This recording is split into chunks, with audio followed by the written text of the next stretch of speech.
سو جب انہوں نے ہمارا عذاب آتا دیکھا تو اس بستی سے بھاگنا شروع کیے. پہلا تو انکار کر دیا، جب اللہ کا عذاب آنے لگا تو بستی سے بھاگنے لگے. کہاں تک بھاگو گے میرے بڑے بھائی، کہاں تک بھاگو گے؟ یہ زمین اللہ کی ہے. اللہ کی زمین پر رہ کر اللہ کو اکڑ کر اللہ سے بات کرتے ہیں تو زمین سے باہر نکل کر تو نہیں جا سکتے. کہاں تک بھاگو گے؟ زمین سے الگ ہو جاؤ گے. تو جب الگ ہو جاؤ، جب زمین سے الگ ہو کے اللہ کے مقابل میں آ جاؤ. اگر تمہارے پاس اتنا طاقت ہے تو طاقت نہیں تو جھکے ہوئے اللہ کے راستے پر آ جاؤ. جب اللہ کا عذاب آنا شروع کر دیا تو بھاگنے لگے. اس ٹائم پر کہا دیا اللہ تعالیٰ نے بھاگو مت، اور اپنے سامان عیش کی طرف اور اپنے مکانوں کی طرف واپس چلو. شاید تم سے کوئی پوچھے پاچھے، جس کو تم خدا کر کے عبادت کرتے تھے گھروں میں، ان کو پاس جاؤ، پوچھو پاچھو. اللہ کے عذاب آ کر لگے تباہ اور برباد کر دے گا. اللہ کا عذاب کیسے آتا ہے؟ جھٹپٹ میں آ جاتا ہے، جیسے کہ آگ ٹھنڈی ہو گئی ہو، جیسا کہ کھیت کٹ گیا ہو.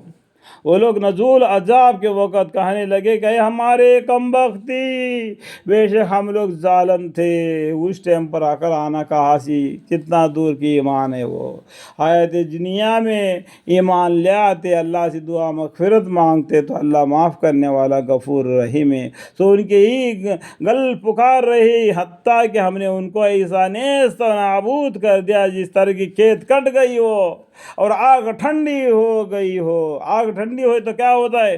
راکھ بن جاتا ہے. کھیت کٹنے کے بعد کیا ہوتا ہے؟ بھوٹے رہ جاتے ہیں. اور ہم نے آسمان اور زمین کا اور جو کچھ ان کے درمیان میں اس کو اس طور پر نہیں بنایا کہ ہم فال باش کرنے والے ہو، ایسا کہ بے فضول بات کرنے والے.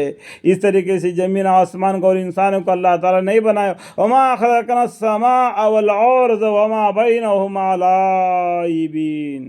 اور اگر ہم کو مشغول ہی بنانا منظور ہوتا تو ہم خاص اپنے پاس کی چیز کو مشغول بناتے اگر ہم کو یہ کرنا ہوتا، بلکہ ہم حق بات کو باطل پر پھینک مارتے.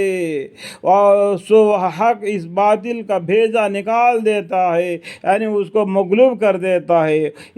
سو وہ مغلوب ہو کر دفعتاً جاتا رہتا ہے. جو باطل ہے وہ نکل جائے گا، جو حق بات ہے وہ ہمیشہ قائم رہے گا. اور تمہارے لیے اس بات سے بڑی خرابی ہوگی جو تم گھڑتے ہو. اور حق تعالیٰ کی وہ شان ہی ہے کہ جتنے کچھ آسمان اور زمین میں سب اسی کے ہے. زمین اور آسمان اور اس کے اندر کے بیچ میں تحت الثری میں پانی میں جو بھی چیز ہے سب کچھ اللہ کا ہے.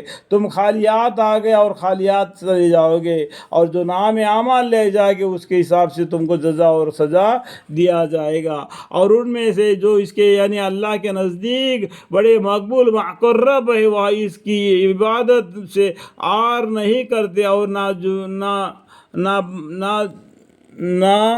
جھکتے ہیں. یعنی اللہ کے نزدیک بڑی مقبول و مقرب ہے وہ اس کی عبادت سے آر نہیں کرتے. اللہ کی عبادت کرنے پر وہ دل میں شک نہیں کرتے، آر نہیں کرتے اور نہ جھکتے نہ جھٹکتے. مطلب اللہ کے حکام کے اوپر وہ مانتے ہیں جو ایمان جو لائے ہیں، بلکہ شب اور روز اللہ کی تسبیح کرتے ہیں، کسی وقت موقوف نہیں کرتے.